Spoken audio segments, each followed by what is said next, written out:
Hello, welcome back to the reading of the poem of the Man God, written by Maria Valtorta, Volume 3, Chapter 386, Part 2, At Gilgal, the Beggar, Ogla, and 12 Stones.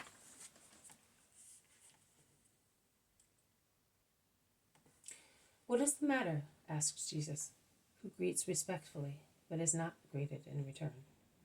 Master, they are harassing us with questions and mockery. It is an act of mercy to put up with troublesome people. But they are offending you.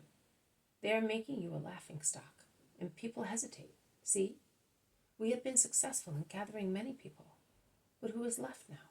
2 or 3 women.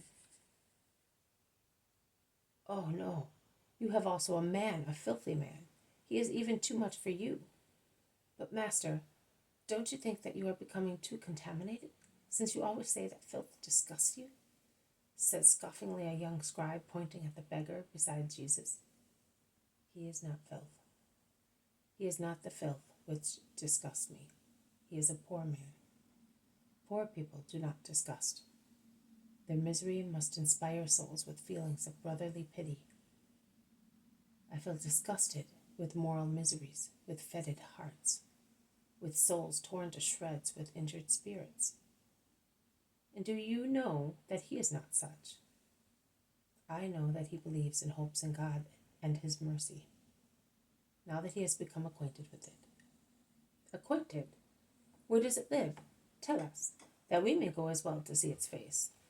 Ah, the terrible God, whom Moses did not dare to look at, must have a dreadful face, even in his mercy, even if his rigor has softened after so many centuries, insists the young scribe, laughing, and his laughter is more negatory than blasphemy.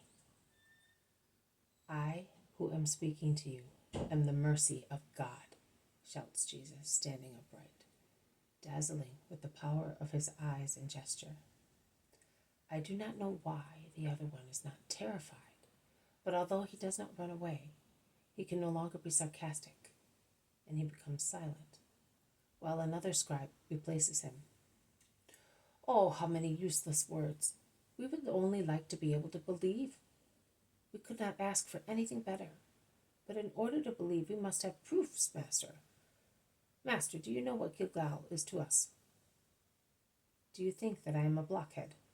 Says Jesus, and in the tone of a psalm, in a slow, rather drawling utterance, he begins. And Joshua, rising before daybreak, struck camp, and he set out from Shittim with all the Israelites, and arrived at the Jordan, where they had stopped for 3 days, after which the heralds went through the camp shouting, When you see the ark of the covenant of the Lord your God carried by the Levitical priests, you must leave as well and follow them, between you and the ark. However, keep a distance of 2,000 cubits, so that you may see from afar which road you have to take, as you have never gone this way before, and that is enough. You know the lesson. Now, in order to believe, we would like a similar miracle from you. At Passover, we were dinned in the temple with the news brought by a boatman that you had stopped the river and spate. Now, if for an ordinary man you did so much, we, who are much more than a common man, ask you to go down into the Jordan with your disciples and cross it without wetting your feet, as Moses did at the Red Sea and Joshua at Gilgal. Come on, sorcery serves only with ignorant people, but we shall not be deceived by your necromancy, although it is well known that you are familiar with Egyptian secrets and magical formulae. I do not need them. Let us go down to the river, and we will believe in you. It is written, You shall not put the Lord your God to the test. You are not God. You are a poor fool. You are one who subverts ignorant crowds. That is easy for you because Beelzebub is with you. But with us who are adorned with the power of exorcism, you are less than nothing, says the scribe bitingly. Do not offend him. Beg him to satisfy our request. The way you treat him, he will lose both heart and power. He will lose both heart and power.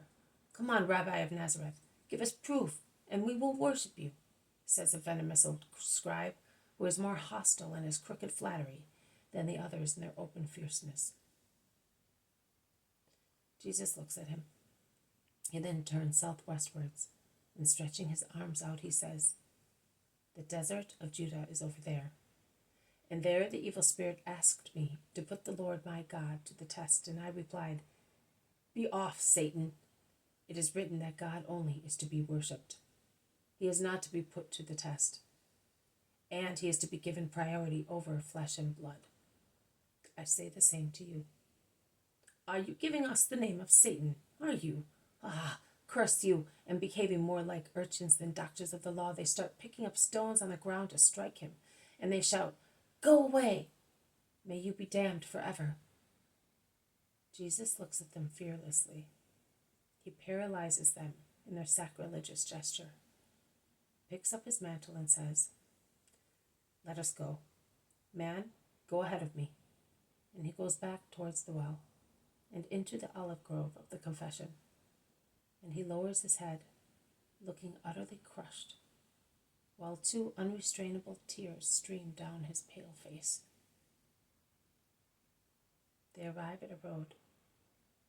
Jesus stops and says to the beggar, "I cannot give you any money because I have none. I bless you.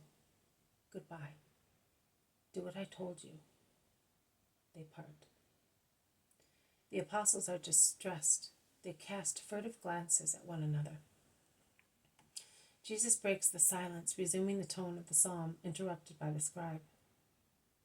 "And the Lord said to Joshua, 'Choose out 12 men, 1 man from each tribe, and tell them to take from mid-Jordan, where the feet of the priests stood, 12 very hard stones, and to put them in the camp where you will put up your tents tonight.'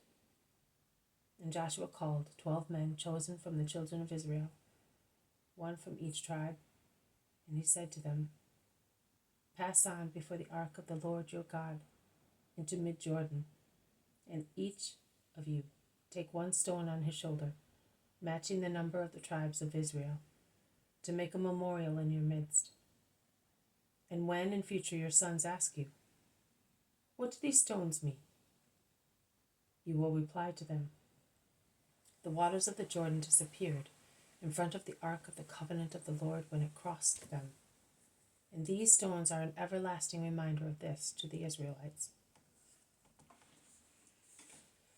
He then raises his head and turns his eyes towards the apostles who are looking at him. In a different voice, the voice of the moments of deepest sadness, he says, "And the ark was in the river, not the waters, but the sky opened out of respect for the word, who was sanctifying them and making them more holy than the ark did, standing in the bed of the river. And the word chose 12 stones. He chose very hard ones, because they were to last until the end of the world. And they are to be the foundation of the new temple and of the eternal Jerusalem. 12. Remember that. That is to be the number." And then he chose 12 more as second witnesses. The first shepherd disciples, and Abel the leper, and Samuel the cripple, those cured first and grateful. They are very hard as well, because they will have to withstand the blows of Israel, who hates God. Who hates God. How sorrowful and feeble is Jesus' voice. It almost sounds like a boy's voice, as he weeps over the harshness of Israel. He resumes, "Time and men scattered the memorial stones in the river. Hatred will scatter my 12 on the earth. On the banks of the river, time and men have destroyed the remembrance altar. The first and the second stones can no longer be identified. The bitter hatred of demons, who dwell not only in hell, but also in the hearts of men, have used them for all purposes. Some have been used also for killing. And how do I know that among the stones lifted against me, There were no splinters of the very hard stones chosen by Joshua. Very hard. Hostile. Oh, very hard. Also among my followers, some perverted ones will act as a pavement for the demons marching against me. And they will become stones to strike me. And they will no longer be the chosen stones, but demons. Oh, James, my dear brother, how hard is Israel to its Lord, and what has never been seen before.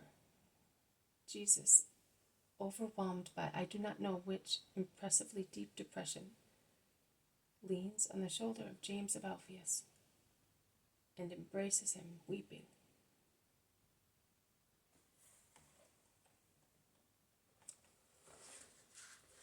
This has been a reading from the poem of the Man God, written by Maria Valtorta, Volume 3, Chapter 386, Part 2, At Gilgal, the Beggar, Ogla, the 12 Stones. Thank you for listening. I will see you tomorrow. May God bless you, and may peace be with you.